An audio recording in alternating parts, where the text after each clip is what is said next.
لیکن بھائی اگر کرتے ہیں تو ایک کام کرتے ہیں، ساتھ دوسرا نہیں کرتے۔ یہ کس طرح کا دین سکھانے لوگ نکلے کہ شوال سے لے کر شعبان تک گانا سنایا جائے گا، شعبان سے لے کر شوال تک ناچ گانا کیا جائے گا، شوال سے لے کر شعبان تک دھما چوکڑی ہوگی، رمضان آئے گا تو حدیثیں سنائی جائیں گی، رمضان آئے گا تو لوگوں کو قرآن پڑھ کے سنایا جائے گا۔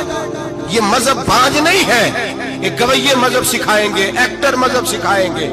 یہ مذہب بانج نہیں ہے کہ ایک گلاس کے اندر پہلے شراب پی لو، پھر اسی گلاس میں رمضان آئے تو شہد بانٹنا شروع کر دو۔ یہ بانج نہیں، یہ میرے رسول اللہ کا مذہب ہے۔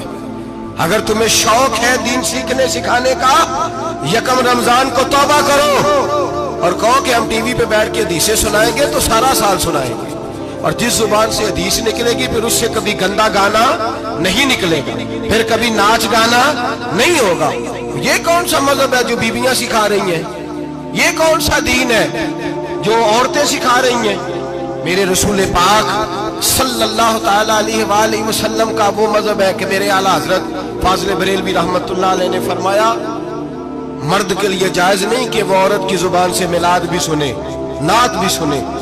مرد کے لیے جائز نہیں، مرد کو مرد سکھائے گا، عورت سکھائے گی تو عورتوں کو سکھائے گی۔ بے شک آپ سویرے فتویٰ دیجئے کہ چھوٹی سی مسجد میں بیٹھ کے، چھوٹے سے کونے میں بیٹھ کے چھوٹا سا مولوی، اور وہاں تو اتنے بڑے مفتی ٹی وی پہ بیٹھے ہوئے، وہ غلط ہے تو صحیح یہ کیسے ہو گئے؟ سنو، میرے نبی پاک علیہ الصلوۃ والسلام کے مذہب کا حسن یہ ہے کہ اسلام کہتا ہے ایک نظر بی بی کو دیکھا کسی نے غلطی سے تو معافی ہو جائے گی، دوسری نظر شہوت سے دیکھا تو حرام ہے اس کے لیے، وہ پاکستان کا مولوی ہو یا سعودی عرب کا شاہ ہو، کسی کے لیے عورتوں کے بیچ پھرنا اٹھنا بیٹھنا جائز ہے۔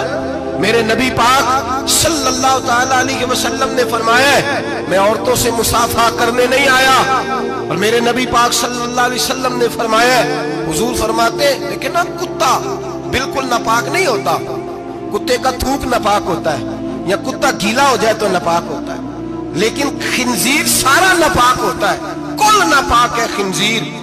نبی پاک نے فرمایا خنزیر بھی ہو اور گند میں لتھڑا ہوا بھی ہو، پیشاب میں لتھڑا ہوا ہو، گوبر میں لتھڑا ہوا ہو، پخانے اور فضلے میں لتھڑا ہوا خنزیر ہو، اس کا جسم تیرے ساتھ ٹکرا جائے تو اتنا برا نہیں جتنا غیر محرم عورت کا وجود تیرے ساتھ ٹکرا جائے تو برا ہے۔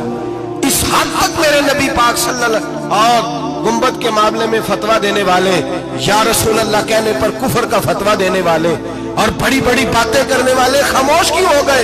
یا ایھا الذین آمنوا لا تتخذوا اليہود والنصارى اولیاء، رب فرماتا ہے یہودیوں اور عیسائیوں کو دوست نہ بناؤ، یہ تمہارے دوست ہو سکتے، یہ تمہارے سجن ہو سکتے؟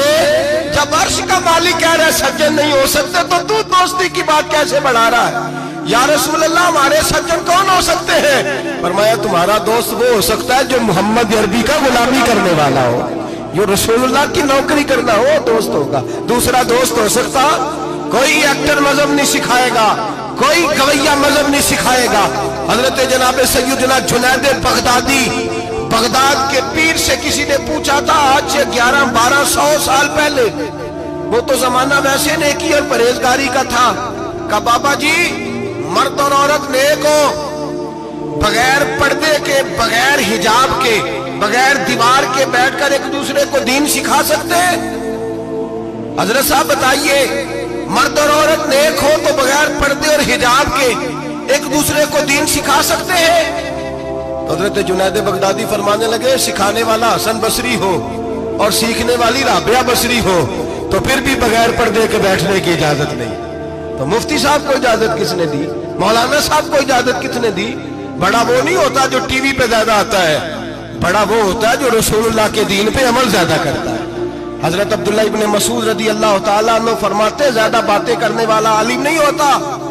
حضور پھر عالم کون ہوتا ہے؟ فرمایا پڑھو قرآن، انما یخشی اللہ من عبادہ العلماء، فرمایا بڑا عالم وہ ہوتا ہے جو اللہ سے زیادہ ڈرتا ہے، اس لیے کہ رب فرماتا ہے میرے بندوں میں سے جو عالم وہ ہے جو اللہ سے زیادہ ڈرتے ہیں، خوف رکھتے ہیں۔ تو میرے بھائی رمضان المبارک میں بچنا ہے، پرہیز کا وقت ہے، تو کوئی شخص بھی کوئی شو نہ دیکھے، میری منت ہے آپ اللہ، کوئی شو نہ دیکھے۔ عورت کا تو پردہ ہے، تو ہمیں تو تماشے پہ لگا دیا گیا، عجیب قسم کے ایکٹر آ گئے اور مذہب سکھا رہے ہیں۔ میری اپیل ہے آپ سے کہ سحری افطاری کے وقت ٹیلی ویژن بند رکھیں، کیا چیز کھول کے رکھیں؟ یا قرآن کھول کے رکھیں یا رسول اللہ کا فرمان کھول کے رکھیں۔ اللہ رسول کی طرف توجہ رکھیں، وہ سیکھنے سکھانے کا وقت ہے۔